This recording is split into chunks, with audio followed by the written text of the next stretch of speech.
Most welcome, Rinkuji, to Dubai Oneness. Thank you so much Madhu ji, thank you. और ये मेरा सौभाग्य है कि मुझे ये मौका मिला है मेडिटेशन करवाने, और मैं भी आपके साथ ग्रुप मेडिटेशन करूं, और हम स्वाध्याय करेंगे इसके बाद में 10-15 मिनट्स सीतायन पर। तो फ्रेंड्स, हम ज़्यादा समय मधु जी, मेरी आवाज़ क्लियर है? हाँ, आ रही है। आप म्यूजिक शेयर करोगे क्या? म्यूजिक मुझे शेयर करना है, तो जस्ट गिव मी 2 मिनट्स ना, आई जस्ट निकाल लेती हूँ म्यूजिक में, चलेगा? 2 minutes more, Madhu ji. In the meantime, you can guide them to just.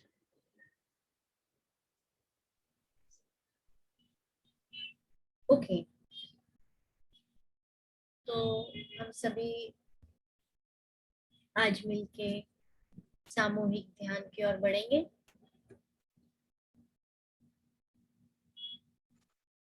सर्वप्रथम हम हमारे प्रिय गुरु, जिन्होंने इतना सुंदर ध्यान हमें, इतना सहज ध्यान हमें सिखाया है, उनके श्री चरणों में हम कोटि वंदन करेंगे। गुरु माता स्वर्णमाला जी के चरणों में कोटि कोटि नमन करते हुए, सर्व गुरु मंडली को प्रणाम करते हुए आज की ध्यान सत्र की ओर हम अग्रसर होते हैं। फ्रेंड्स, ये बहुत ही सिंपल ध्यान है। आप सभी रिलैक्स होके अपनी हाथों की उंगलियों को एक दूसरे में फंसा लीजिए, पैरों को क्रॉस कर लीजिए, बिल्कुल आरामदायक स्थिति में बैठिएगा।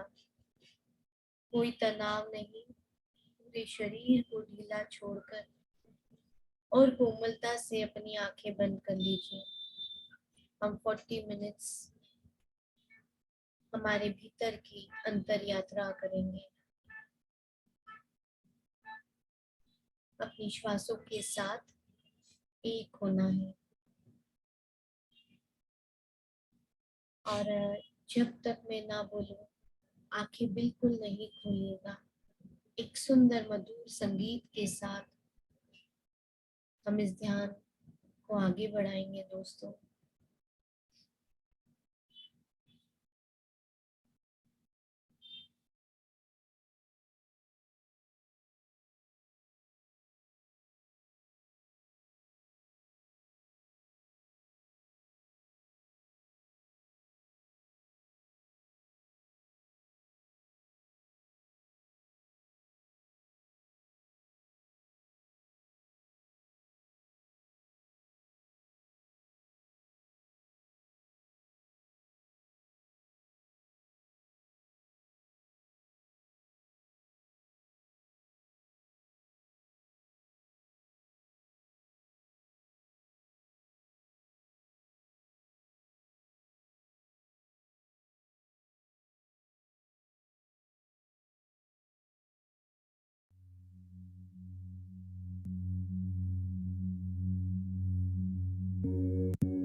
वॉल्यूम बराबर है मधु जी म्यूजिक का?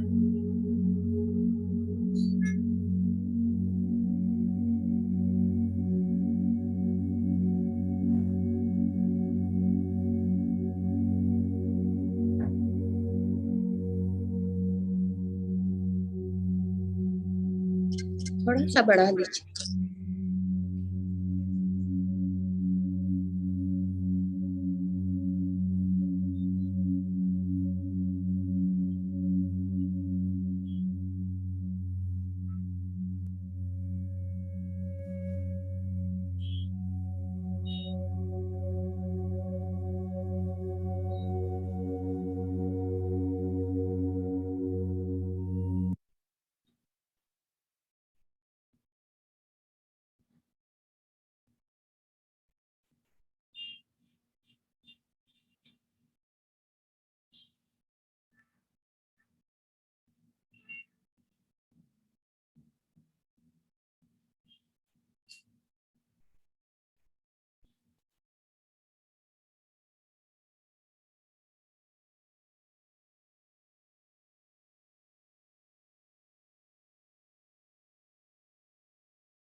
भराती हुई श्वास,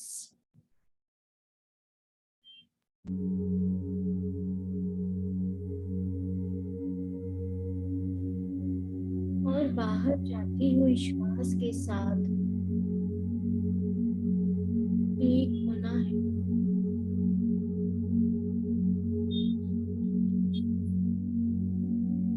महसूस कीजिए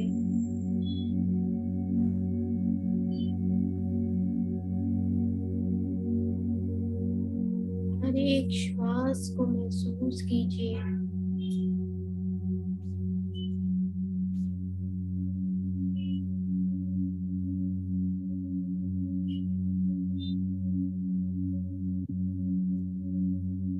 कोई सोच विचार नहीं,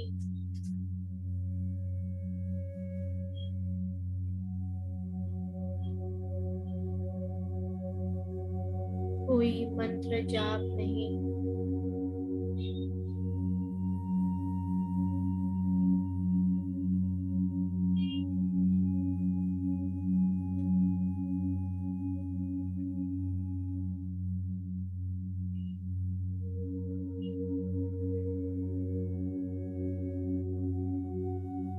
केवल अपनी श्वासों के साथ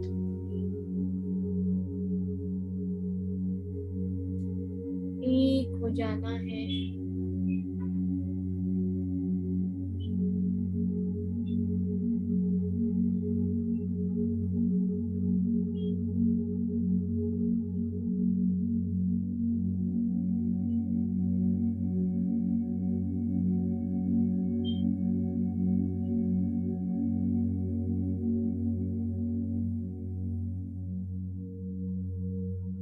सोच विचार आए भी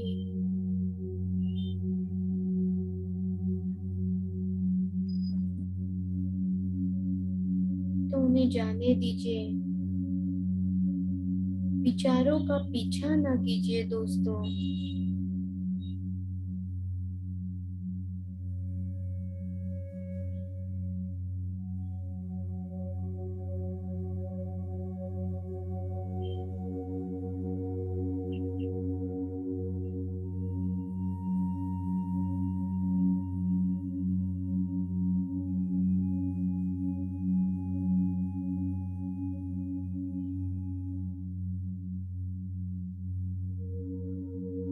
पूरे साक्षी भाव से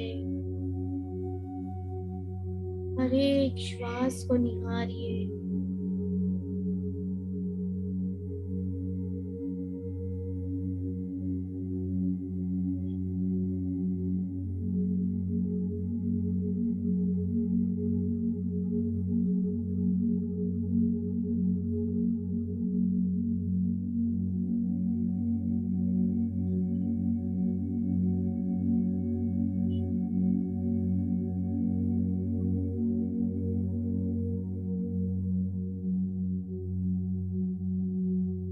महसूस कीजिए अपनी कोमल श्वासों को।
श्वासों के साथ दोस्ती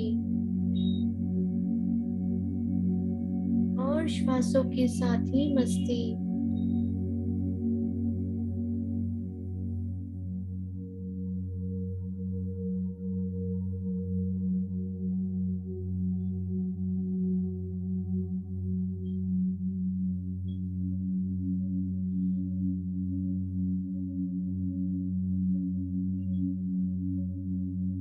हमारे श्वास ही हमारे सच्चे मित्र हैं।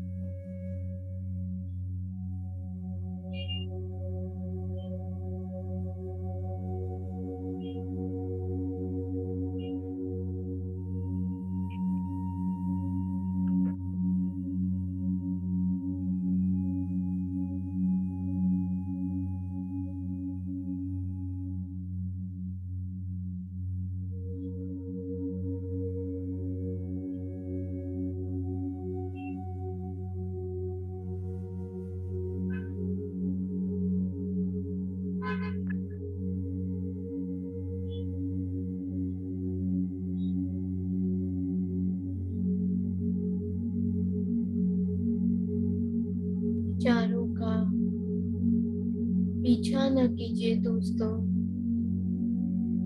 फिर से अपना ध्यान अपनी प्राकृतिक श्वासों की ओर लेकर आइए।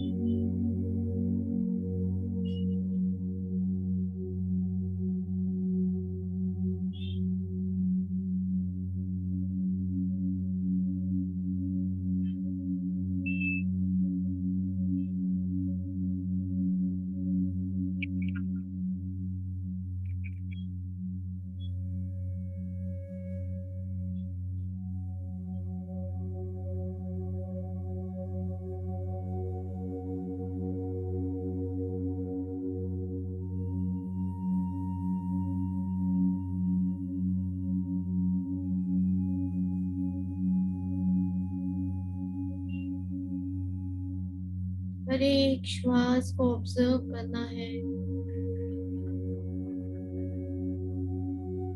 एक भी श्वास छूट न पाए।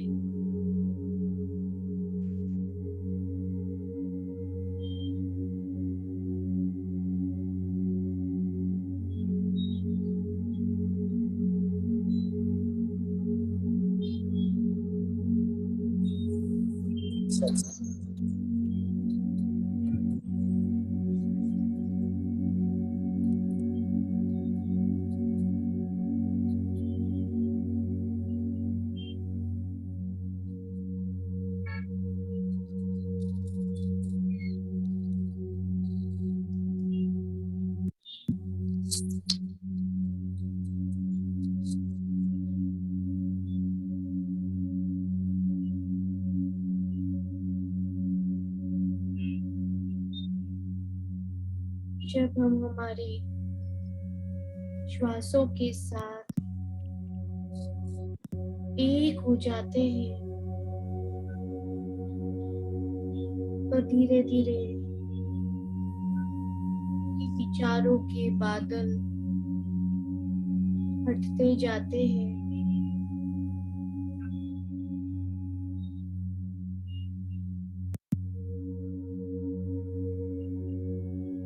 मन साफ होने लगता है,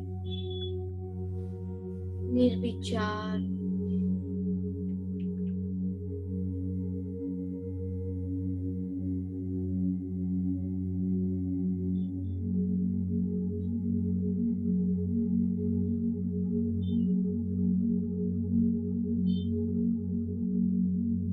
मेरे प्यारे दोस्तों, अपनी श्वासों के साथ एक होकर रहिए।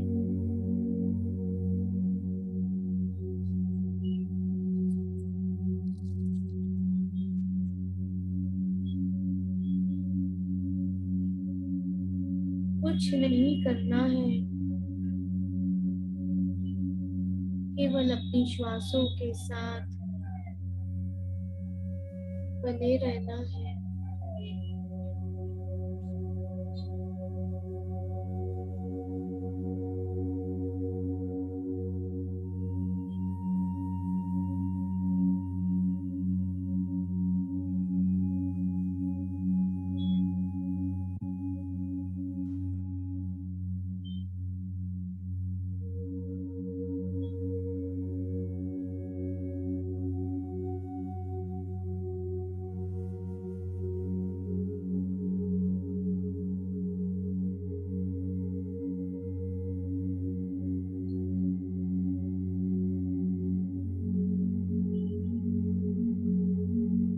हमारे अतीत में जो भी हुआ उसे भूलकर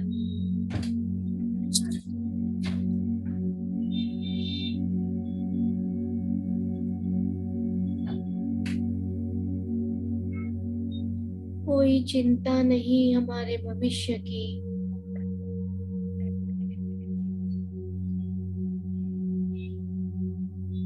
हमें केवल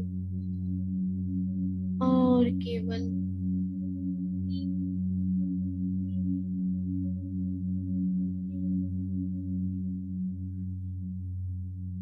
प्रेजेंट मोमेंट में रहना है, अपनी श्वास के साथ एक होना है।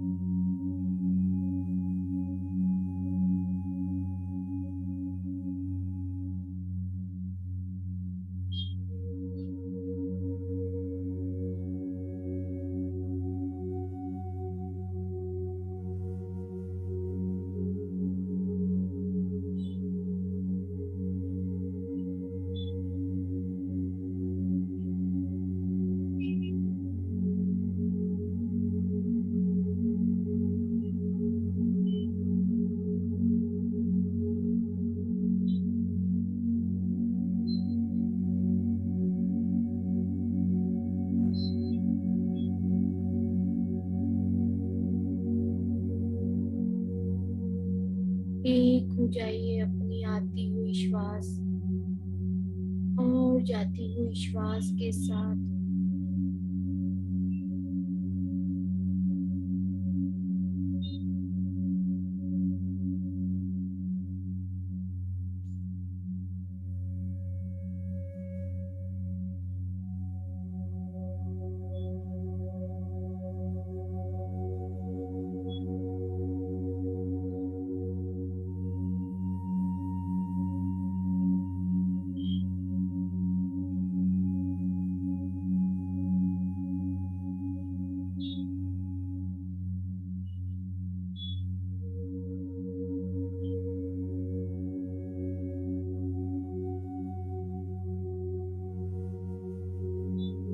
जब हम श्वासों के साथ एक हो जाते हैं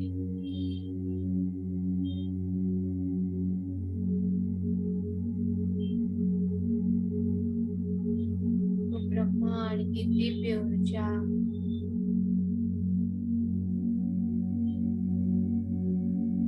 एक अमृत धारा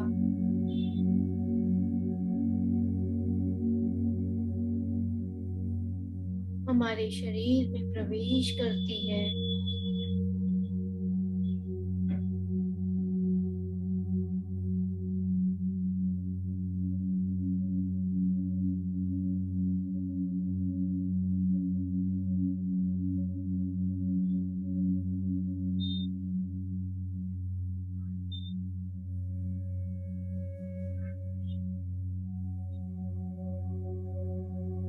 यह ऊर्जा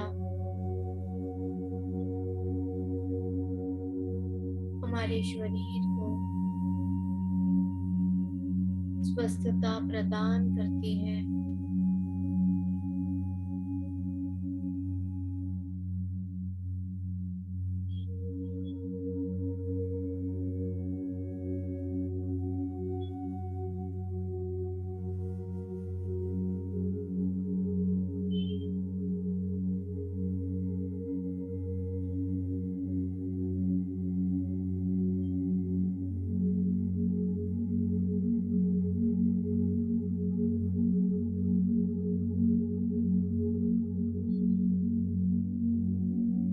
महसूस कीजिए यह दिव्य ऊर्जा को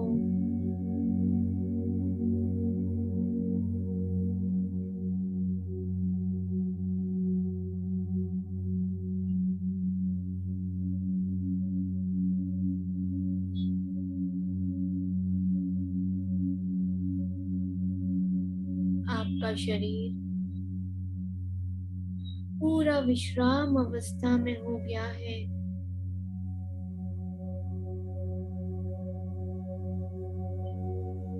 शांत।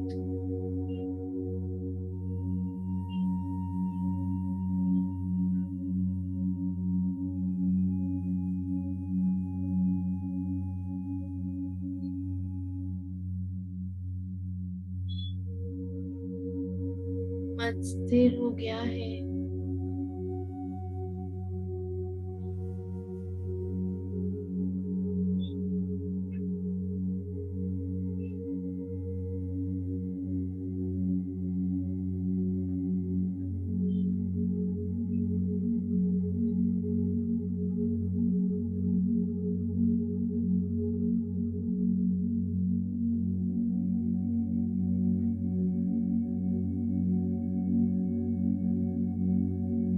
महसूस कीजिए स्थिरता को।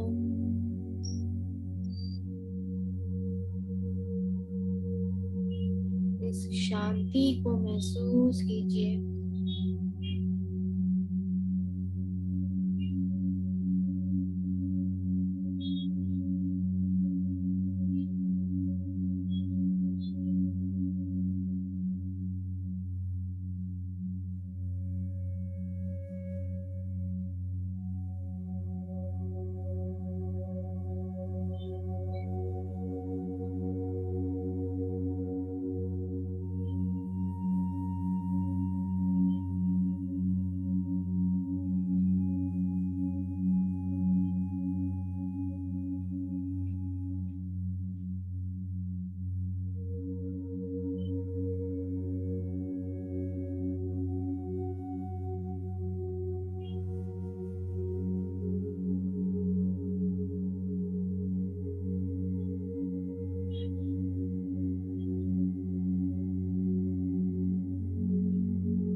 जिस प्रकार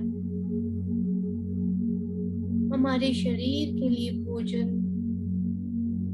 जो हम खाते हैं हमारे फिजिकल ग्रोथ के लिए,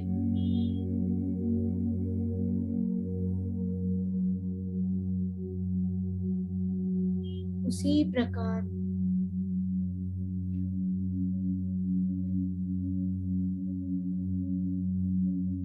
हमारी आत्मा की उन्नति के लिए ध्यान है।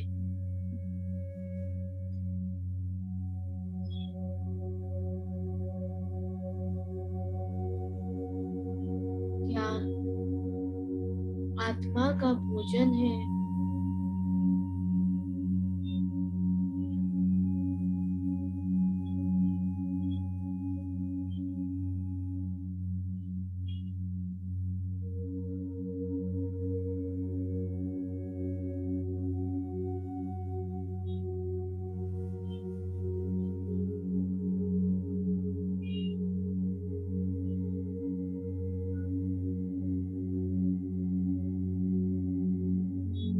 श्वासों के साथ एक होते हुए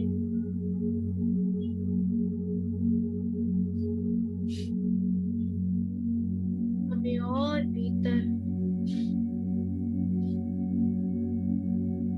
और गहरे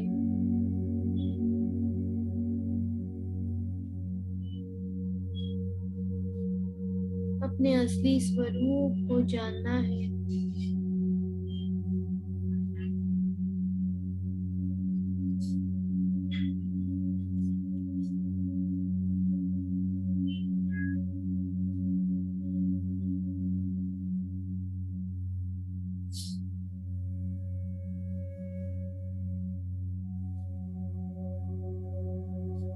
दोस्तों,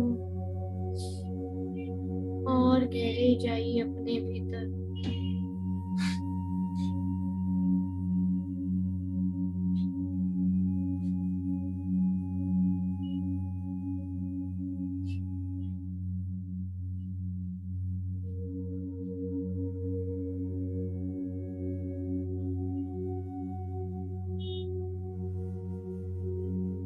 डूब जाइए इस ध्यान की गंगा में।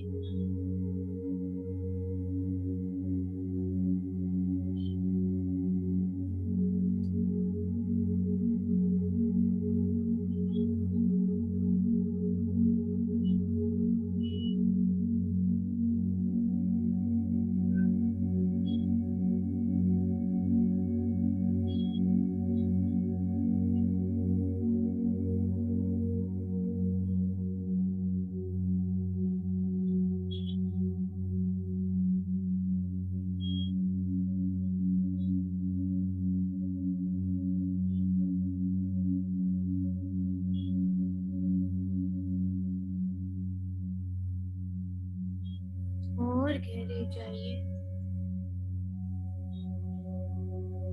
जानिए अपने आप को।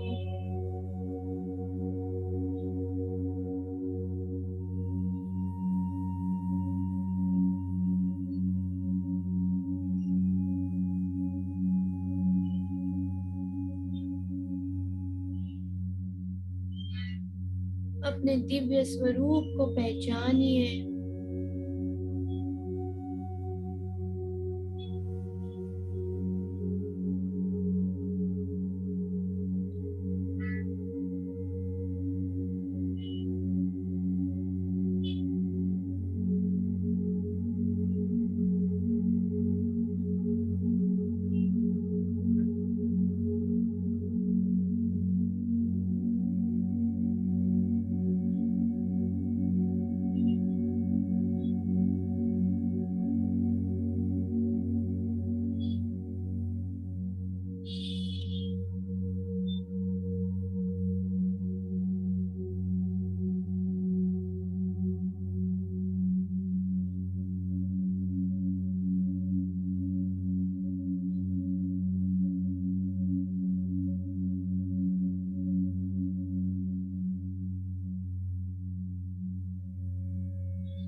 अपने भीतर की आंतरिक शांति को महसूस कीजिए।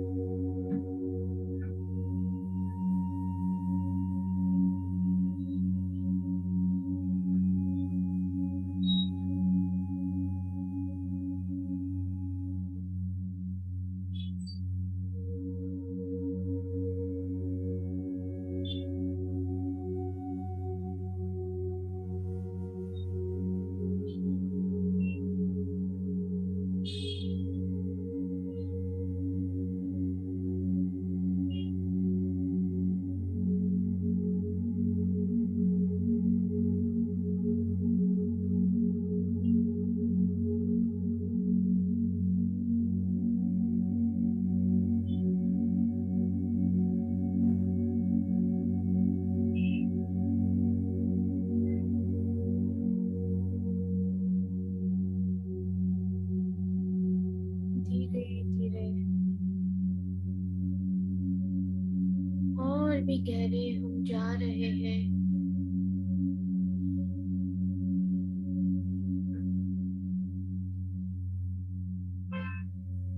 उस अनंत के साथ एक हो जा रहे हैं।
एक हो जाइए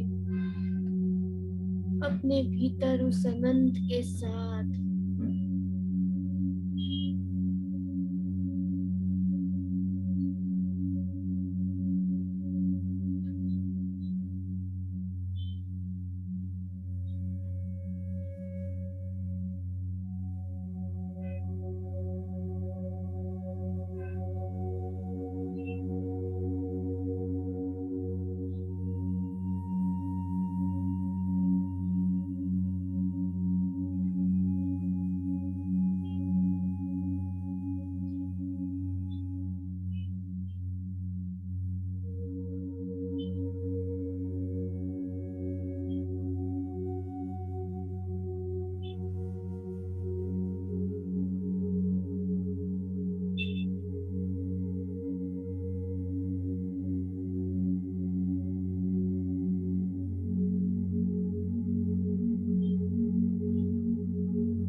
कितना सुंदर मिलन है ये, जहाँ हम स्वयं ही स्वयं से मिल रहे हैं।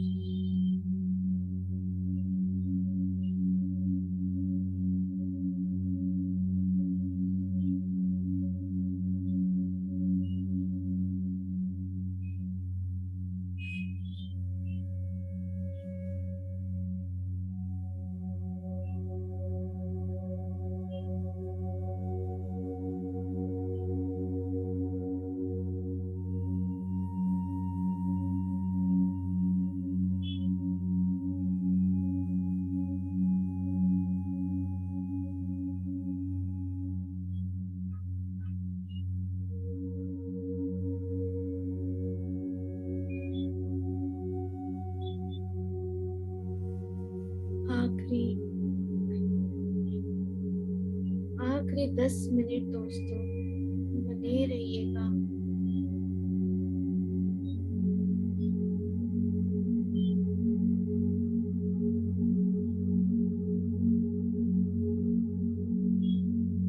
अभी तक यदि हमारा ध्यान ना लगा हो तो ये आखिरी 10 मिनट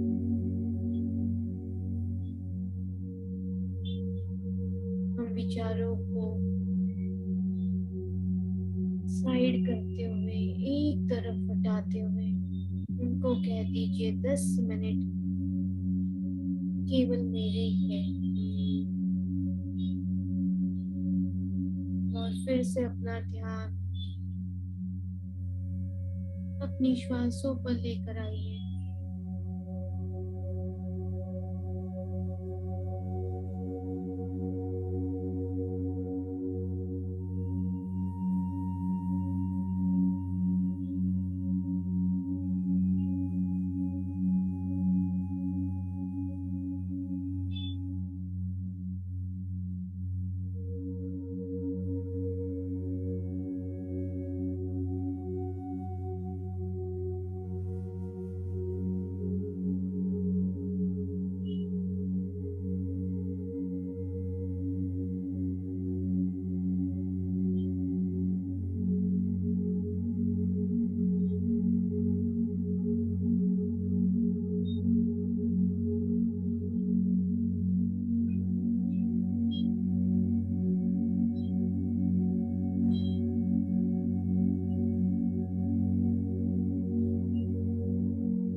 इतना सुंदर जीवन हमें मिला है,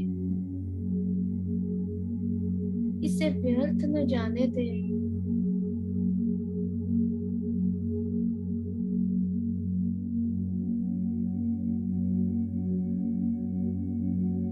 एक पल भी न गवाए।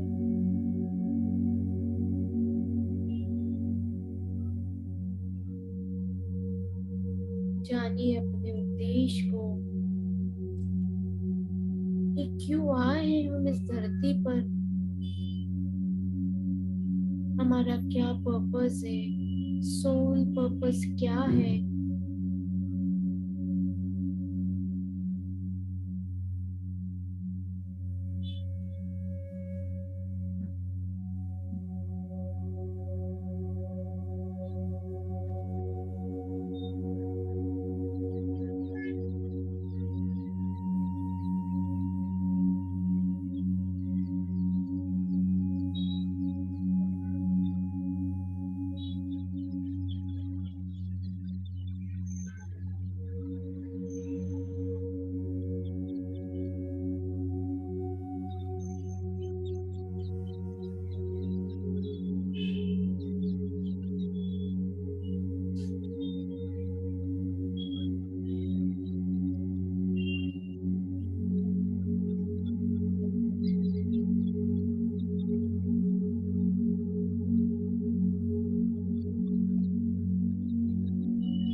लास्ट 5 मिनट्स दोस्तों।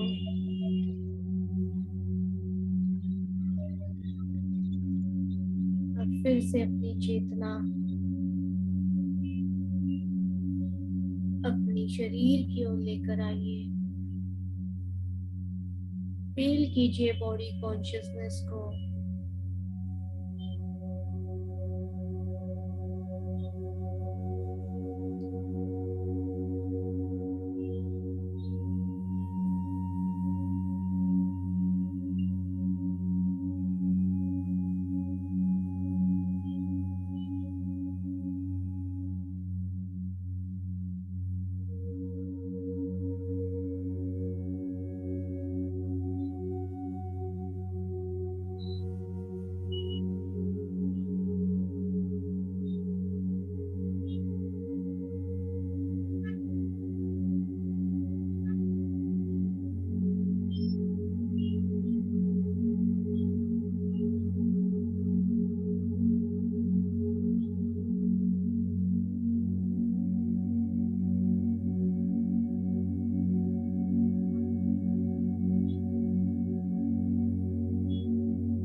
लास्ट 2 मिनट्स दोस्तों।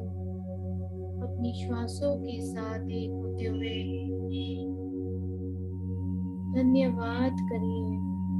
अपनी श्वासों का धन्यवाद। हमारे प्रिय गुरु ब्रह्म ऋषि पितामह पत्री जी का धन्यवाद, जिन्होंने इतना सुंदर ध्यान हमारे जीवन में लाया।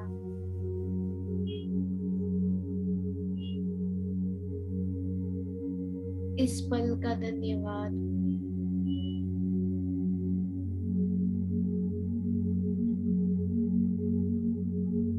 धरती माता का धन्यवाद।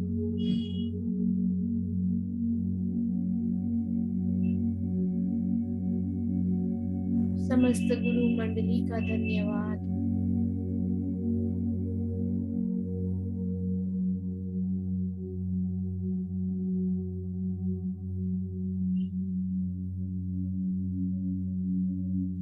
और ये धन्यवाद के भाव, ये आभार की ऊर्जा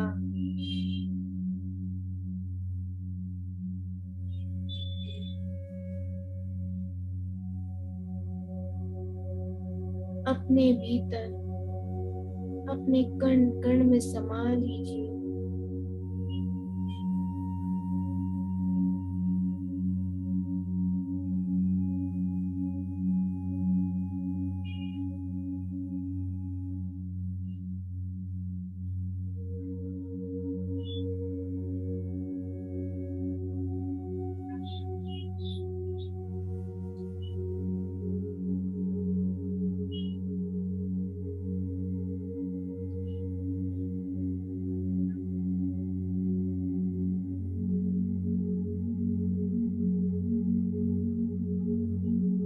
हल्के से धीरे से अपने हाथों को खोलते हुए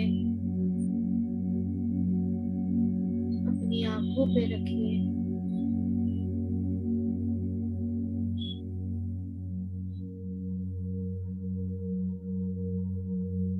आखिरी 10 सेकंड्स प्यारे दोस्तों।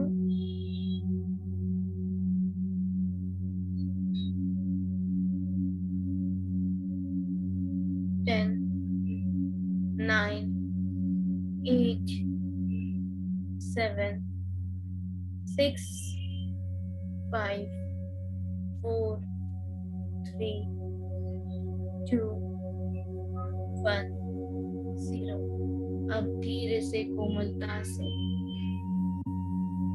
जब भी आपका मन करे आप अपनी आंखें खोलें। और अगर आप यही स्थिति में बैठना चाहते हो तो यही स्थिति में बैठ के हम आगे का ध्यान सत्र करेंगे।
कोई शेयर करना चाहेगा अपने ध्यान के अनुभव? रिंकू जी बहुत अच्छा मेडिटेशन करवाया, बहुत बढ़िया, थैंक यू सो मच। धन्यवाद आप सभी का। ये हमारी सामूहिक ऊर्जा थी, हमारे पिता माँ की ऊर्जा थी, ब्रह्मांड की ऊर्जा थी। धन्यवाद। थैंक यू रिंकू जी, बहुत ही अद्भुत ध्यान था। Thank you so much. किसी को कुछ शेयर करना है तो कर सकते हैं, नहीं तो रिंकू जी अपना विजडम शेयर कर सकते हैं। कर लीजिए विजडम शेयर। फ्रेंड्स, आज का हमारा जो ये विजडम है सीता यन पे, ये लास्ट सैटरडे भी हमने स्टार्ट किया था। तो मैं चाहूंगी कि ये विजडम शेयर करने से पहले हम 2 मिनट आंखें बंद करके सीता माँ के कॉन्शियस के साथ जुड़ जावे। हमारे गुरु ब्रह्म ऋषि पितामह पत्री जी, जिन्होंने इतना सुंदर तोहफा हमें दिया है ये सीतायान के रूप में, उनके साथ, उनके कॉन्शियस के साथ जुड़ जावे। और इसके जो ऑथर है डेना मरियम जी, उसके साथ जुड़ जावे। 2 मिनट हम सब शांति से बैठेंगे, कनेक्ट हो जाएंगे वो दिव्य ऊर्जा के साथ।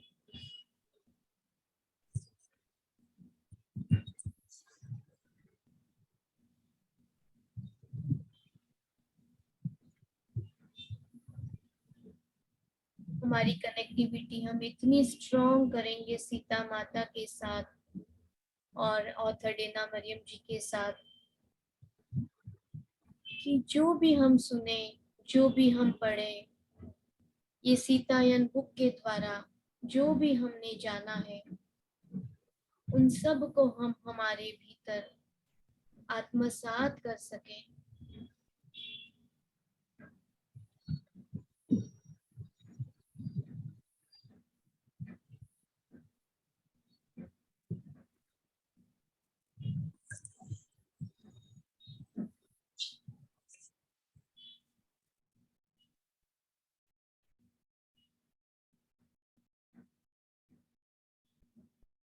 ये जो दिव्य पुस्तक है सीतायान, इसके जो भी पात्र हैं, उनके गुणों को, उनके सद्गुणों को, उनकी दिव्यताओं को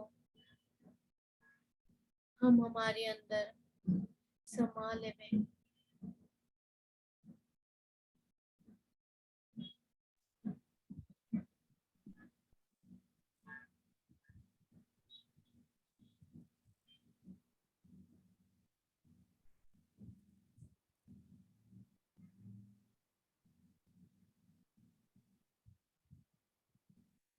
इससे हमारे अंदर भी एक ट्रांसफॉर्मेशन हो, एक शिफ्ट हो, हमारी आत्मा की उन्नति हो।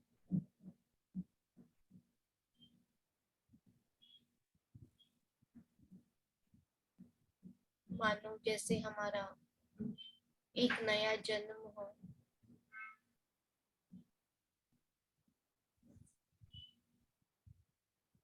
जिसे हम लोक कल्याण के लिए, विश्व कल्याण के लिए और हमारा जीवन हम सार्थक बनावे। इस धरती पे आने का हमारा पर्पस हम पूरा कर सके।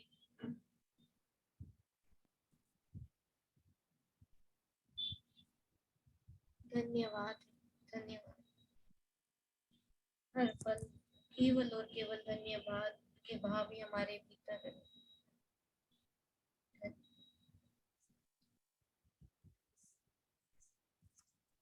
तो फ्रेंड्स, हम स्टार्ट करते हैं। आज का हमारा सीतायान का फर्स्ट चैप्टर रहेगा।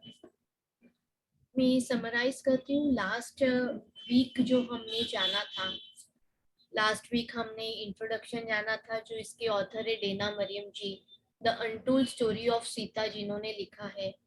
तो वो जैसे अभी न्यूयॉर्क में रहते हैं, तो हमने उनके बारे में जाना था कि वो भी क्या काम करते हैं, विश्व शांति के लिए वो क्या क्या कर रहे हैं, और ये बुक उन्होंने कैसे लिखी, कैसे उन्हें चैनलिंग हुआ था सीता माता का, उन्होंने कैसे अपना पास्ट लाइफ त्रेता युग में देखा था, वो हमने लास्ट हफ्ते जाना था।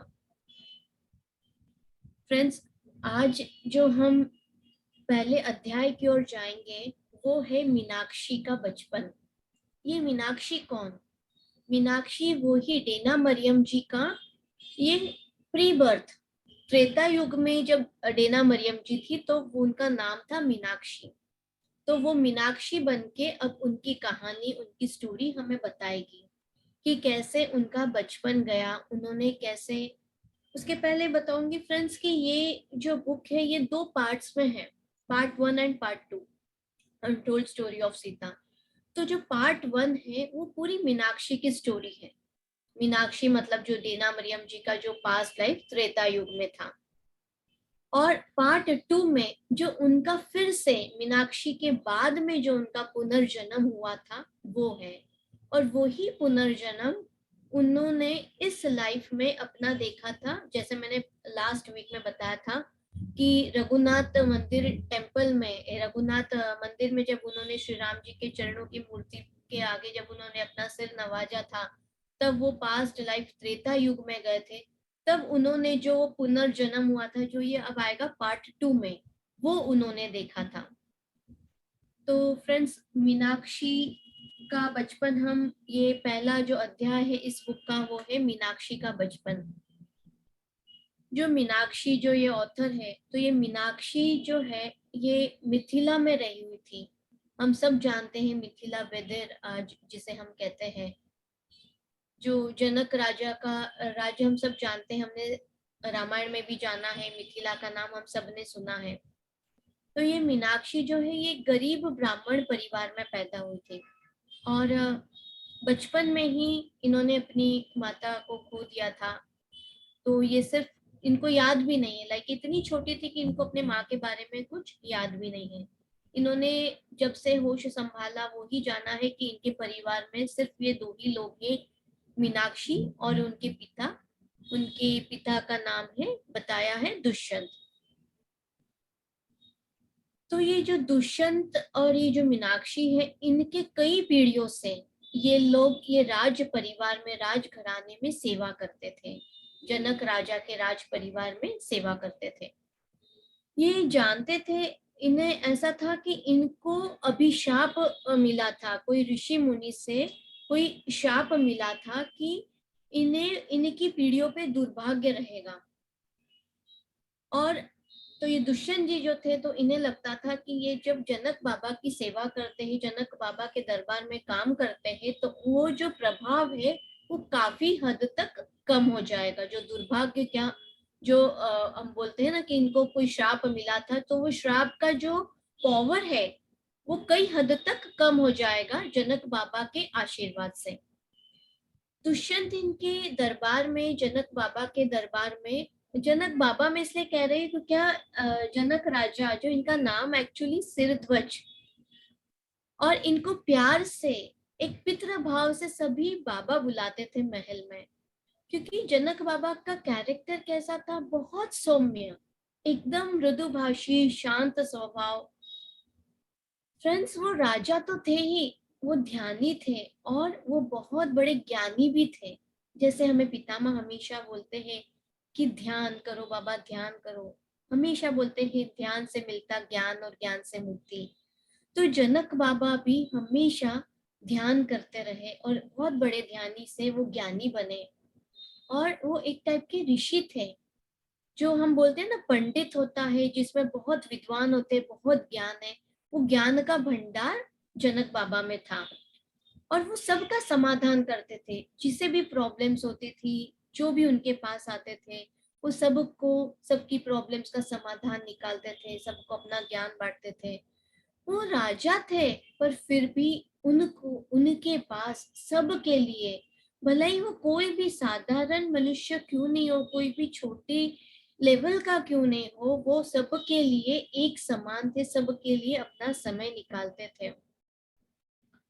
तो ये जो दुष्यंत थे, ये जनक बाबा के महल में एक सेवक के रूप में काम करते थे। दुष्यंत ये मीनाक्षी के पिताजी, और एज अ सेवक मतलब उनको एक कहते हैं ना, उनका ओहदा एज अ सेवक, उनका ओहदा थोड़ा बड़ा था। जैसे हम सुपरवाइजर बोल सकते हैं कि वो सबको सुपरवाइज करते थे कि हाँ महल में सबका काम बराबर हो रहा है कि नहीं, प्रॉपर टाइम पे हो रहा है कि नहीं, सफाई का काम हो या और भी सारे काम हो। बट ये दुष्यंत जो थे, इनमें जनक बाबा के प्रति, जनक राजा के प्रति बहुत ही भक्ति थी, बहुत प्रेम और बहुत भक्ति थी, और वो हमेशा सभी काम करने के लिए तत्पर रहते थे। और उनके मन में हमेशा एक ये भाव रहता था कि सब काम जो समर्पण के भाव से करते थे, तो उन्हें हमेशा लगता था कि ये पूरा परफेक्शन में होना चाहिए, सिर्फ काम करना है बोल के नहीं करना है हमें, कि नहीं चलो यहाँ पे मैं एक सेवक हूँ, मैं एक सुपरवाइजर हूँ, तो चलो मेरा ये ड्यूटी है। वो सिर्फ वो ड्यूटी बोल के नहीं करते थे। दुष्यंत उसको प्रेम के साथ, डिवोशन के साथ, एक भक्ति के साथ काम करते थे, एक पूरे समर्पण भाव के साथ काम करते थे। और वो जो भी बाकी के जो भी वहां पे जो सेवक थे, वो जब काम करते थे तो वो उनको बताते थे, उनसे दोबारा उनको बोलते थे कि नहीं आप इसको और भी अच्छे तरीके से कर सकते हो, और भी इसको और निखार सकते हो। तो ये उनका इतना अच्छा गुण है दोस्तों, कि हम सबको अपनाना चाहिए, जो उनका समर्पण का भाव था अपने काम के प्रति। सिर्फ ऐसा नहीं कि हमें करना है तो करना है, बिल्कुल नहीं। और जरूरत पड़ने पर दुष्यंत स्वयं वो उनको काम करके दिखाते थे। और वो भी ऐसा नहीं कि नहीं चल तुझसे नहीं हो रहा तो मैं कर लेता हूँ, ऐसा नहीं। उसको प्यार से, पूरे रिस्पेक्ट के साथ उसको बोलते थे, चल ठीक है ला मुझे बता दे, मैं तुझे करके बताता हूँ, यहाँ पे हम ऐसा नहीं ऐसा कर सकते हैं। तो ये जो उनका परफेक्शन का भाव, ये जो उनका डेडिकेशन का, ये उनका प्रेम और भक्ति का भाव था, तो ये सब, ये उनका भाव हमको हमारे अंदर आत्मसात करना चाहिए दोस्तों। फ्रेंड्स, ये स्वाध्याय ये कर रहे हैं हम, ये जो सीतायान पढ़ रहे हैं, ये केवल ऐसा नहीं कि चलो हम लोग को एक बुक रीडिंग करनी है। हमें इनके कैरेक्टर्स को, इनके गुणों को अपने अंदर लेना है, अपने अंदर, अपनी फिजिकल लाइफ में, अपनी जीवन में हमें इसको इम्प्लीमेंट करना है, कि कैसे ये गुणों को हम हमारे अंदर लेते हुए हम हमारा जीवन इस और भी सुंदर बना सके, हम और अवेयरनेस में रह सके, कि नहीं हम पल पल पे अपने आप को और करेक्ट कर सके, कि कैसे हमें परफेक्शन में रहना है, कैसे हमें वो भक्ति भाव में रहना है, कैसे डेडिकेशन के साथ रहना है।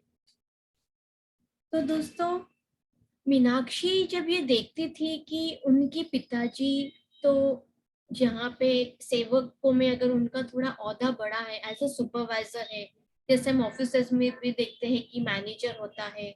आज के इस युग में जब हम मैनेजर सिर्फ एक ऑर्डर देता है कि चलो ये कर लो वो कर लो, तो मीनाक्षी को ये लगता था कि मेरे पिताजी को तो इतना मान सम्मान है महल में, जनक बाबा भी स्वयं उनको इतना प्यार और मान सम्मान देते हैं, तो वो खुद क्यों वो काम करने लगते हैं, क्यों उन्हें करना है, वो करवाते क्यों नहीं है। तो वो हमेशा अपने पिताजी को कहती थी कि पिताजी आप क्यों ये काम करते हो, ये छोटा काम है पोछा लगाना, क्योंकि कई बार दुष्यंत जब सफाई करते वक्त वो खुद घुटनों पे बैठ के और पूरा झुक के वो काम करते थे। और उनकी जैसे उनका स्वास्थ्य ठीक नहीं रहता था, तो मीनाक्षी को वो देख के अच्छा नहीं लगता था। तो दुष्यंत उन्हें बार बार वही समझाते थे कि बेटा कोई काम छोटा बड़ा नहीं होता है, हर काम का एक हर काम एक होता है। अगर छोटा काम प्रॉपर टाइम पे नहीं किया जाए तो बड़े काम में कितनी गड़बड़ हो सकती है। तो इसीलिए कोई काम छोटा नहीं है, कोई काम बड़ा नहीं, हर एक इक्वल है। वो सबको इक्वालिटी में रखते थे, हमेशा बताते थे उसको कि नहीं, हमें इक्वालिटी में रहना है। कोई काम ऐसा हमें किसी को निम्न भाव से कि ये नीचे है, ये काम नीचे है, ये नीचे वाला काम है, वैसा हमें वो भाव भी हमारे भीतर नहीं लाने चाहिए। हर वक्त दुष्यंत अपने मीनाक्षी को वही समझाते थे। पर मीनाक्षी तो देखिए, वो था उसका बचपन, उसको उतनी समझ नहीं थी। उसको भीतर ही भीतर उनके प्रति थोड़ा वो क्रोध की भावना रहती थी। वो बात को वो एक्सेप्ट नहीं करती थी कि हाँ ये सत्य है कि कोई काम छोटा बड़ा नहीं होता है। उसके मन में वो ही था कि नहीं, पिताजी को काम ये क्यों करते हैं, ये और कोई भी कर सकता है, उन्हीं वो क्यों करते हैं, जबकि जनक बाबा तो उन्हें नहीं बोलते हैं करने के लिए, वो स्वयं ही करते हैं। तो पिताजी हमेशा उनको वही समझाते थे कि बेटा ऐसा कुछ नहीं है, हमेशा हमें कोई भी काम करने के लिए तत्पर रहना चाहिए, एक होना चाहिए, और जो भी हम काम करें उसके लिए हमें संतुष्टता रखनी चाहिए। ये बहुत इम्पोर्टेंट पॉइंट है दोस्तों। आज के लाइफस्टाइल में कहीं पे भी हम देखो तो हमें वो एक अंदर से सेटिस्फैक्शन नहीं होता है। उसके पिताजी उसको हमेशा बोलते थे कि तुम संतोष रहना सीखो। धीरे धीरे मीनाक्षी बड़ी होने लगी और वो देखती थी कि पिताजी तो उस पे भी उसको भी हर वक्त वही समझाते, तो कहीं ना कहीं उसका थोड़ा सा वो क्रोध भी बढ़ने लग गया था कि क्यों पिताजी मुझे हर बार रोकते हैं टोकते हैं। और जब वो जनक बाबा को देखती थी कि जनक बाबा महल में सबसे कितना प्यार से बात करते हैं और उनकी हंसी से जैसे कोई पूरा महल उनके हंसी के ठहाकों से खिल उठता है, तो उसके मन में कंपैरिजन रहता था हमेशा कि मेरे पिताजी जनक बाबा जैसे क्यों नहीं है, वो भी तो सबको प्यार करते हैं। हालांकि दुष्यंत भी बाकी सबको बहुत प्यार करता था, मीनाक्षी को भी प्यार करता था, वो तो उनकी बेटी थी। पर वो कभी अपना प्यार उस पर एक्सप्रेस नहीं किया दोस्तों, कभी जताया नहीं। उसको वो हमेशा करेक्शन ही के इसमें ही रहे कि नहीं, तुम इसको और भी बेहतर कर सकती, और भी अच्छा कर सकती हो, करो। तो जैसे जैसे मीनाक्षी बड़ी हुई और वो भी सेवा में लग गई। और एक बार ऐसा हुआ कि मीनाक्षी अपने इन जैसे क्वार्टर्स होते हैं ना दोस्तों, गवर्नमेंट के भी हम देखते हैं क्वार्टर्स होते हैं, वैसे महल में भी इन लोगों को ऐसे बाहर सेवकों के लिए क्वार्टर्स रहते थे। तो वहां पे एक बार मीनाक्षी सफाई कर रही थी और महल की एक सेविका, यहाँ पे एक और पात्र जो अभी आ रहा है वो है अदिति। अदिति महल की एक सेविका थी, एक मध्यम उम्र की थी उस समय पे वो, और वो रसोई का काम संभालती थी।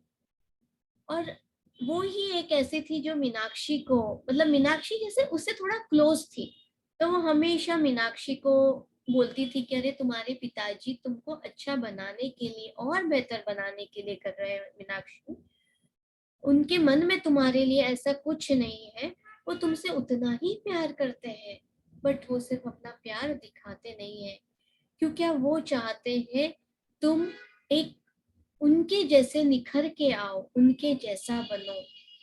तो जैसे ही उस दिन उसको सफाई करते हुए अदिति ने देखा मीनाक्षी को, तो मीनाक्षी अदिति ने कहा कि वाह मीनाक्षी, तो बहुत अच्छी पत्नी बनेगी, तो इतना अच्छा काम कर रही है।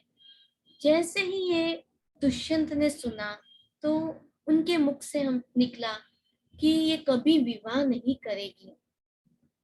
तो वो सुन के मीनाक्षी को अच्छा नहीं लगा। मीनाक्षी ने बोला क्यों? क्या मैं इतनी बदसूरत हूँ? मैं क्यों नहीं शादी, मेरी शादी क्यों नहीं होगी? तो दुष्यंत कहते हैं कि मैं नहीं चाहता कि जैसा जो पीड़ा हमने सही है और जो दुर्भाग्य हमारे परिवार पे है, तो शादी करके भी तुम्हारे ऊपर वो दुर्भाग्य आवे, वो मैं नहीं चाहता, इसलिए तुम कभी भी शादी नहीं करोगी। मीनाक्षी ने पूछा, पिताजी मैंने जन्म से, जब से छोटी थी तब से मैं सुनती आई हूँ कि हमारे परिवार पे दुर्भाग्य है। ये क्या, कौन सा दुर्भाग्य है पिताजी? आज तो आप मुझे बताइए। तो पिताजी दुष्यंत कहते हैं कि मैं नहीं बता सकता। वो अपना सिर्फ सिर हिला देते हैं कि नहीं, बस तुम्हारा विवाह नहीं होगा, ये निश्चिंत है। तो उसको अंदर से बहुत क्रोध आता है और वो एकदम अपने आप को ऐसा फील करने लगती है कि मुझ में ऐसी क्या कमी है। वो दुष्यंत को कहती है कि जनक राजा हमेशा कहते हैं, बाबा हमेशा कहते हैं कि हमारी आंतरिक सुंदरता को देखो, बाहरी सुंदरता से हमें कोई लेना देना नहीं है, फिर आप क्यों ऐसा बोल रहे हो? इस पर से बताऊंगी कि ये आंतरिक सुंदरता और बाहरी सुंदरता के ऊपर से, कि जनक बाबा हमेशा सादगी में रहे हैं। उन्होंने कभी भी बाहरी सुंदरता को इम्पोर्टेंस नहीं दिया है दोस्तों। तो उनका जो महल, मीनाक्षी बताती थी कि जो उनका महल जहाँ वो बड़ी हुई है, जो उसने देखा है, वहां पे कोई ऐसा बाहर शो शाइन नहीं था। अंदर से वो बहुत व्यवस्थित रहता था, एकदम सिंप्लिसिटी में। जो सुनैना माँ थी वो उसको जो भी नेचुरल इससे बहुत सुंदर इससे सजा के रखती थी, जैसे कुछ मिट्टी के इससे वो उसकी और सुंदरता बढ़ा देती थी। जैसे पुराने जमाने में थोड़ा सा जैसे वो गेरू और मिट्टी से बनाते थे ना डिजाइन्स वगैरह दीवारों पे, उस तरीके से सुनैना माँ उसको नेचुरल तरीके से बहुत सुंदर तरीके से सजाती थी। पर उनके महल में कोई बाहरी शोशाइन की, कोई जैसे पहले के महलों में सोने का ये बना हो या चांदी का गुम्बज बना हो सोने का, उस प्रकार का वहां पे और कुछ भी नहीं था, एकदम सादगी थी। और वैसे ही सादगी उनके पूरे विदे राज्य में थी, क्योंकि जनक बाबा हमेशा सादगी को ही महत्व देते थे। उनका कोई भी विरोधी नहीं था, वो सबको एक प्यार में, मतलब पूरे राज्य में एक प्रेम का बंधन है आपस में राजा और प्रजा के बीच में, वो वैसे ही रहते थे। तो मीनाक्षी हम उनके पिताजी को जब वो बोली कि जनक बाबा तो हमेशा आंतरिक सुंदरता को ही महत्व देते हैं, फिर आप ऐसा क्यों बोल रहे हो पिताजी? तो बोले कि पिताजी कहते हैं मुझे पता है कि जनक बाबा हमेशा आंतरिक सुंदरता को ही महत्व देते हैं, और मैं भी आंतरिक सुंदरता को ही महत्व देता हूँ। मैं तुम्हारे बाहरी रूप के लिए कुछ नहीं बोल रहा हूँ मीनाक्षी, कि तुम्हारा बाहरी रूप, क्योंकि मीनाक्षी थोड़ी पतली सी, थोड़ा सांवला रंग था, बाल पतले से थे। तो बोले कि ऐसा नहीं है बेटा, ऐसा कुछ नहीं है कि उस वजह से तुम्हारी शादी नहीं हो सकती है, पर ये दुर्भाग्य के वजह से मैं तुम्हारा कभी भी विवाह नहीं करूंगा। फिर भी वो उनकी बातों से कन्विंस नहीं हुई, क्योंकि उसके अंदर जो क्वेश्चन था कि क्या दुर्भाग्य है ये। और वो अपने पिताजी को हमेशा वो कठोरता के रूप में ही उसने देखा है कि पिताजी हमेशा सख्ती से ही रहते हैं, तो वो अंदर से कभी ऐसा संतुष्ट नहीं हो पाई, उसे कभी भी संतोष नहीं मिला। जैसे जैसे वो बड़ी होने लगी तो पिताजी ने थोड़ा उसे संकेत दिया कि अब आप भी सेवा में लग जाओ महल के, और ये जो सफाई के काम में है वो लग जाओ। पर उसको अच्छा नहीं लगा वो सुन के।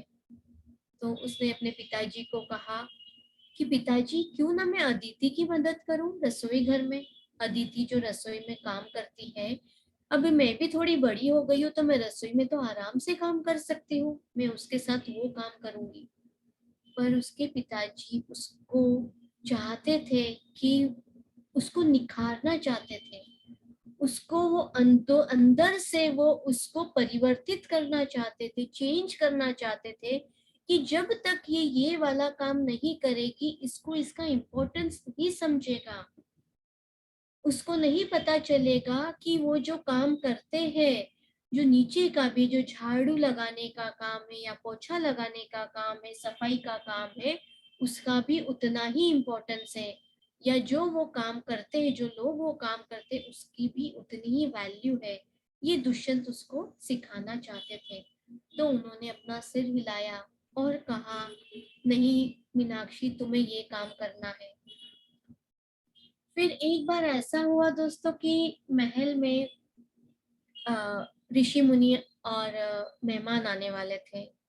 देखिए, जनक बाबा ऋषि मुनियों से मिलते रहते थे और उनके महल में भी ऋषि मुनि आया करते थे, सत्संग हुआ करता था। और जनक बाबा भी कई कई महीनों तक आश्रम में, ऋषि मुनि के आश्रम में, उनके और आश्रम को बनाना है, डेवलप करना है, वो कार्य के लिए जाया करते थे। तो एक बार वैसा ही कुछ प्रसंग था कि महल में मेहमान आने वाले थे, तो महल की सफाई करनी थी। और पिताजी जब उस दिन वो काम कर रहे थे, एकदम से थोड़ा उनका स्वास्थ्य ठीक नहीं था। उस दिन कोई काम करने वाला जो जिसको वो रिस्पॉन्सिबिलिटी दी थी, उसकी तबीयत ठीक नहीं थी। तो इसीलिए दुष्यंत ने तुरंत वो काम अपने हाथ में ले लिया कि कोई बात नहीं, अब ये काम को मैं कर लूंगा। मधु जी, हमारे पास समय है ना, कंटिन्यू कर सकते हैं ना?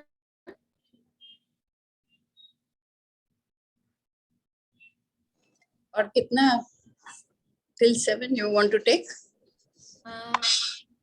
नहीं तो हम 5 मिनट्स लेते हैं, फिर हाँ नेक्स्ट सैटरडे कंटिन्यू करेंगे। हाँ ठीक है, 5 कि मिनट मैं और। एक्चुअली थोड़ा आराम से ही जा रही हूँ कि हम उसको समझ अच्छे से सकते, हमारे भीतर ले सके। सही बात है। हम लोग 5 मिनट्स करेंगे, जितना भी होता है, फिर आगे नेक्स्ट सैटरडे हम कंटिन्यू करेंगे। ठीक है। तो फ्रेंड्स, हम कहाँ थे? तो दुष्यंत, फिर उस दिन क्या हुआ कि दुष्यंत स्वयं ही वो फर्श को एकदम रगड़ रगड़ के साफ करने लगे। क्योंकि जैसे मैंने आपको बोला, उनको परफेक्शन, उनको था कि नहीं, हमारा महल सुंदर दिखना चाहिए, पूरा साफ नजर आना चाहिए, कहीं कहीं कमी नहीं रहनी चाहिए। तो वो करे जा रहे थे। तो वो मीनाक्षी ने उनको कहा कि पापा पापा, आप क्यों कर रहे हो? पिताजी, आप ये काम क्यों कर रहे हो? आपका स्वास्थ्य ठीक नहीं है, आप और किसी से करा लीजिए। ये सुन के फिर से दुष्यंत को अच्छा नहीं लगा और दुष्यंत ने कहा, मीनाक्षी, तुम अपने कमरे में चली जाओ।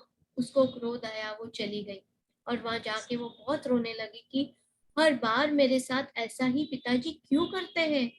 सबके साथ तो बहुत प्यार से रहते हैं और मेरे साथ ही वो प्यार नहीं जताते हैं, ऐसा क्यों? जबकि फ्रेंड्स, ऐसा बिल्कुल नहीं था। वो तो पिता थे, उनके दिल में अपनी बेटी के लिए उतना ही प्यार था। यहाँ पे एक चीज हम ये जानेंगे कि दुष्यंत के मन में, दिल में, उनके हृदय में उनकी बेटी के लिए प्यार बहुत था, बट वो एक्सप्रेस नहीं करते थे। पर ये जरूरी है दोस्तों, कई बार हम एक्सप्रेस नहीं करते हैं, इससे हमारे बीच में, रिलेशनशिप्स में कम्युनिकेशन गैप हो जाता है, इसीलिए दूरियां बढ़ जाती है। तो हम हमारे भीतर ही कुछ कुछ सोचने लगते हैं, अपनी ही कहानियां बनने लगती है, अच्छा ऐसा उन्होंने मेरे लिए ये बोला, वो बोला। तो इससे बेटर ये है, ये इससे हमने ये सीखा है कि कभी भी हमें एक्सप्रेस करना चाहिए। बस दुष्यंत का वो नेचर नहीं था, उन्होंने एक्सप्रेस नहीं किया। वो चाहते तो वो उसको गले लगा सकते थे और प्यार से उसके सिर पे हाथ रख के बोल सकते थे कि बेटा, ये ऐसा नहीं, ऐसा है। बट वो हमेशा उसके प्रति एक सत्य पिता बन के रहे, जो कि मीनाक्षी ने कभी भी उसको एक्सेप्ट नहीं किया। ठीक है। तो फ्रेंड्स, ऐसे ही ठीक है। आगे ये चलता रहा। और उस दिन जैसे मीनाक्षी तो अपने क्रोध में आके वो काबू नहीं कर पाई, अंदर चली गई। फिर पिताजी ने उसको समझाने की कोशिश की, बट वो नहीं थी, वो उस मोड में ही नहीं थी कि वो उनको एक्सेप्ट कर पावे, वो जो क्या बोल रहे हैं वो समझ पावे। हालांकि वो उनसे आर्ग्यू भी नहीं करी, कुछ नहीं करी, बट मन ही मन उसको वो ही चलता रहा कि क्यों ऐसा, और मेरे साथ ही क्यों ऐसा करते हैं, पिताजी क्यों ये काम करते हैं, जनक बाबा तो उनको इतना ऊंचा दर्जा दे रखे हैं, फिर भी वो क्यों काम करते हैं।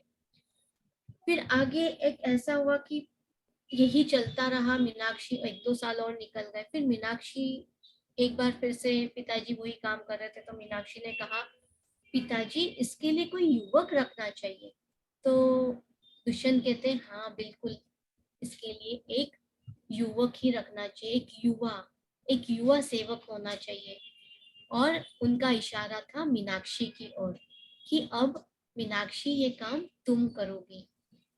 उसको वो सुन के और भी गुस्सा आया कि ये तो अभी भी ऐसा कर रहे हैं, और ये एक तरीके मुझसे क्या बदला ले रहे हैं, या मुझे सबके सामने क्या नीचा बताना चाह रहे हैं। पर वो क्या कहती, उसने ठीक है, उसने सिर्फ गर्दन हिला दी और वो काम करने लगी। और जब जब वो काम करती थी तो दुष्यंत जैसे परफेक्शनिस्ट थे, उनकी आदत तो थी, सभी के साथ थी, कि वो बोलते थे नहीं यहाँ पे ये कमी है, फिर से करो। तो वो मीनाक्षी के साथ भी वैसा ही करते थे, फिर से बोलते थे कि करो। उसको एक दिन वैसा ही हुआ तो उसको बहुत ज्यादा क्रोध आया, फिर से वो रोती रोती चली गई। और उस दिन के बाद उनके बीच में और दूरियां बढ़ती गई। दुष्यंत उसके पीछे पीछे गए, अरे मीनाक्षी सुनो सुनो, बट मीनाक्षी को सुनना ही नहीं था। और उसने बोला कि अब मैं चली जाऊंगी यहाँ से। उसने मन ही मन सोचा कि ठीक है, अभी मैं चली जाती हूँ, और मैं तो जंगल में चली जाती हूँ। वो जंगल में चली गई। जैसे जैसे वो जंगल में आगे गई, उसने सोचा कि ठीक है, पिताजी को आने दो, देखते पिताजी क्या करेंगे। उसने सोचा कि जब अब तो मैं और भी अंदर, और उसको थक गई थी, थक के वहां पे उसको नींद लग गई। बाद में उसको ऐसा लगा कि उसको जैसे थोड़ी सी उसकी निद्रा उठी, निद्रा से वो बाहर आई, तो उसको लगा कि उसको कोई आवाज दे रहा है, मीनाक्षी मीनाक्षी करके कोई चिल्लाते हुए आ रहा है। तो वो सोची कि मैं और यहाँ से और अंदर जंगल में और कहीं जाके छुप जाऊं, कि मुझे कोई ढूंढ नहीं पावे। मुझे पता है कि मुझे पिताजी ने ही किसी को भेजा है मुझे ढूंढने के लिए। अंदर जाने के लिए भागी तो एकदम से उसने देखा कि अरे ये तो अदिति की आवाज है, और अदिति मुझे बुला रही है। वो और भागने लगी, तो जैसे ही उसको अदिति बोली, मीनाक्षी रुको, मीनाक्षी रुको, सुनो तो सही क्या हुआ है, हम तो तुमसे कब से ढूंढ रहे थे, सुबह से तुम्हारी खोज कर रहे थे, तुम्हें ये खबर देने के लिए। तो जैसे ही वो उसके ये शब्द उसके कानों में पड़ते, अदिति के शब्द की ये खबर देने के लिए, वो स्तब्ध हो जाती है, वो वही रुक जाती है कि कौन सी खबर देने के लिए मुझे बोल रही है। और मीनाक्षी एकदम स्तब्ध होके उसके सामने, एकदम मानो उसको जैसे कोई होश ही नहीं है कि क्या बोल रही हो अदिति, बोलो क्या बोलना चाह रही हो। तो बोले, मीनाक्षी तुम कहाँ थी सुबह से, तुम्हें कितना हम ढूंढ रहे थे, तुम्हें पता है कितनी बड़ी अनहोनी हो गई है। तो वो बोलती है क्या, जैसे वो अनहोनी बोलती है तो बोलती, क्यों पिताजी तो ठीक है ना। तो बोले, नहीं वो ठीक नहीं है। क्या हो गया है उन्हें, वो ठीक हो जाएंगे ना। तो उसने गर्दन हिलाई कि नहीं वो ठीक नहीं है। तो उसने बोला क्या हुआ है। तो तब वो बताती है कि वहां पे महल में छत पे कुछ काम हो रहा था, जो लीकेज हो जाता है, जहाँ पे दरार हो जाती है, तो वो भरने का काम चल रहा था। तो वहां पे जो कर्मचारी काम कर रहा था, तो उसको देखने के लिए, क्योंकि इनका स्वभाव तो था ही दुष्यंत का, कि वो देखेंगे कि महल का सब काम बराबर हो रहा है कि नहीं। तो वो देखने के लिए उसको चढ़े, और सीढ़ी पे से उनका पैर फिसला और उनकी, तो जैसे उसने बोला पैर फिसला, तो बोले उनको ज्यादा चोट तो नहीं आई ना। देखिए वो कितना भी करो, उसका वो क्रोध ऊपर से था, अंदर भी उसको वो था, बट ऐसा नहीं था कि उसको प्यार नहीं था अपने पिता के लिए, है ना, उसको उसकी चिंता थी, प्यार था। उसने बोला, वो घबरा गई। उसने बोला, पकड़ लिया उसने अदिति को, बोले कि मीनाक्षी ने पकड़ लिया, अदिति बताओ अभी कैसे है पिताजी। उसने बोला, नहीं रहे अब वो। तब उसने बताया कि उनका पैर फिसल गया और वो गिर गए, उन्हें चोट आई, और वहीं उन्होंने अपना ये भौतिक शरीर त्याग दिया। मीनाक्षी एकदम गले मिल के उससे रोने लगी, और मतलब वो अपने आप को संभाल नहीं पा रही थी कि ये क्या हो गया। मैं तो सिर्फ थोड़ा सा अपने पिता को डराना चाह रही थी कि वो मेरे बिना मुझे ढूंढने आएंगे और फिर से मुझे लेके जाएंगे और प्यार कर लेंगे, थोड़ा उनका प्यार पाना चाह रही थी। बट ये क्या हो गया, मैंने क्या सोचा था और क्या हो गया। तो फ्रेंड्स, हम आगे की इसका जो कहानी है कि आगे फिर कैसे वो महल में आती है और फिर आगे का जीवन उसने कैसे बिताया अपने पिता के बिना, वो अगले अध्याय में, अगले एपिसोड में हम जानेंगे। अगले सैटरडे को हम फिर से मिलेंगे और हम कंटिन्यू करेंगे दोस्तों। बहुत बहुत धन्यवाद, बहुत ही अच्छी स्टोरी है। ये बहुत सुंदर स्टोरी है मधु जी, बहुत सुंदर, और बहुत हम सीखते हैं इससे। आज हमने जैसे जनक बाबा के कैरेक्टर को और दुष्यंत के कैरेक्टर पे आज हमने बहुत प्रभाव डाला था कि कैसे दुष्यंत थे, कैसे उनमें वो भक्ति थी, उनके स्वामी के प्रति जो भक्ति थी कैसी थी, पूरा डिवोशन के साथ, और वो सबको एक वननेस में देखते थे, कोई ऊंचा नहीं कोई नीचा नहीं। तो फ्रेंड्स, आज के इस स्वाध्याय से हमने भी यही सीखा